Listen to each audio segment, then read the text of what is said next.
बार गोई को ससुराल भेज दिया। बैलों को क्या मालूम वे क्यों भेजे जा रहे हैं। समझे, मालिक ने हमें बेच दिया। अपना यूं बेचा जाना उन्हें अच्छा लगा या बुरा कौन जाने, पर झूरी के साले गया को घर तक गोई ले जाने में दांतों पसीना आ गया। पीछे से हाँकता तो दोनों दाएं बाएं भागते। पगहिया पकड़कर आगे से खींचता तो दोनों पीछे को जोर लगाते। मारता तो दोनों सिंग नीचे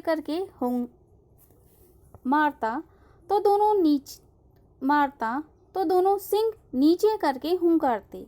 अगर ईश्वर ने उन्हें वाणी दी होती तो झूरी से पूछते, तुम हम गरीबों को क्यों निकाल रहे हो? हमने तो तुम्हारी सेवा करने में कोई कसर नहीं उठा रखी। अगर इतनी मेहनत से काम न चलता था तो और काम ले लेते। हमें तो तुम्हारी चाकरी में मर जाना कबूल था। हमने कभी दाने चारे की शिकायत नहीं की। तुमने जो कुछ खिलाया वह सिर झुकाकर खा लिया। फिर तुमने हमें इस जालिम के हाथ क्यों बेच दिया? संयोग से एक बार झूरी ने दोनों बैलों को अपने ससुराल भेज दिया। दोनों को झूरी का साला गया लेने आया। दोनों बैलों को ऐसा लगा कि मालिक ने हमें जाने क्यों बेच दिया। दोनों को घर लाते लाते गया को बहुत परिश्रम करना पड़ा। जब गया दोनों को घर की ओर ला रहा था तो दोनों ने उसे बहुत परेशान किया। अगर ईश्वर ने उन्हें वाणी दी होती तो वह झूरी से पूछते कि तुमने हमें क्यों बेच दिया। हमने तो तुम्हारी सेवा करने में कोई कसर नहीं छोड़ी थी। तुम जितना काम करवाते थे उतना काम हम कर लेते थे। तुम हमें जो खाने देते थे हम वही खाते थे। कभी भी हमने तुमसे शिकायत नहीं की। फिर तुमने हमें इस जालिम के हाथों क्यों बेच दिया? संध्या समय दोनों बैल अपने नए स्थान पर पहुंचे। दिन भर के भूखे थे, लेकिन जब नान में लगाए गए तो एक ने भी उसमें मुंह न डाला। दिल भारी हो रहा था। जिसे उन्होंने अपना घर समझ रखा था वह आज उनसे छूट गया था। यह नया घर, नया गांव, नए आदमी उन्हें बेगानों से लगने लगे थे। शाम के समय जब दोनों बैल अपने नए घर पहुंचे तो उन्हें नान में लगाया गया, क्योंकि दिन भर के भूखे थे। पर दोनों ने नान में मुंह तक नहीं लगाया। दोनों का दिल बड़ा भारी हो रहा था।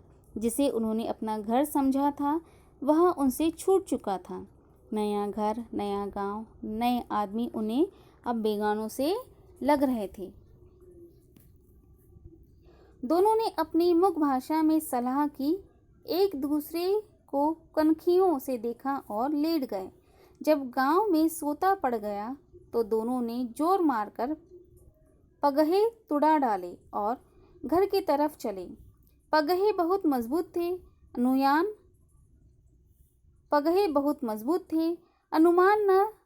अनुमान न हो सकता था कि कोई बैल उन्हें तोड़ सकेगा। पर इन दोनों में इस समय दूनी शक्ति आ गई थी। एक एक झटके में रस्सियां टूट गई। यहाँ दोनों को नया घर रास नहीं आया तो दोनों ने एक दूसरे की तरफ देखकर सलाह की और लेट गए। जब सभी सो रहे थे तो दोनों ने एक ही झटके में रस्सी को तोड़ डाला और झूरी के घर की ओर चल दिए। झूरी प्रातःकाल सोकर उठा तो देखा कि दोनों बैल चरनी पर खड़े हैं। दोनों की गर्दनों में आधा आधा गराव लटक रहा है। घुटने तक पांव कीचड़ से भरे हैं। और दोनों की आंखों में विद्रोह में स्नेह झलक रहा है। झूरी बैलों को देखकर स्नेह से गदगद हो गया, दौड़कर उन्हें गले लगा लिया। प्रेमालिंगन और चुंबन का यह दृश्य बड़ा ही मनोहर था। घर और गांव के लड़के जमा हो गए और तालियां बजा बजा कर उनका स्वागत करने लगे। गांव के इतिहास में यह घटना अभूतपूर्व न होने पर भी महत्वपूर्ण थी। बाल सभा ने निश्चय किया दोनों पशु वीरों को अभिनंदन पत्र देना चाहिए। कोई अपने घर से रोटियां लाया, कोई गुड़, कोई चोकर, कोई भूसी।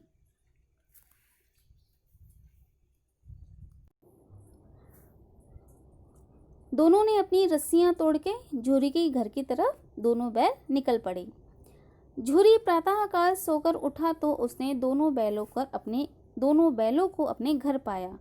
दोनों के गले में रस्सी बंधी थी, घुटने तक पांव कीचड़ से भरे थे और दोनों के आंखों में विद्रोह में स्नेह दिखाई दे रहा था।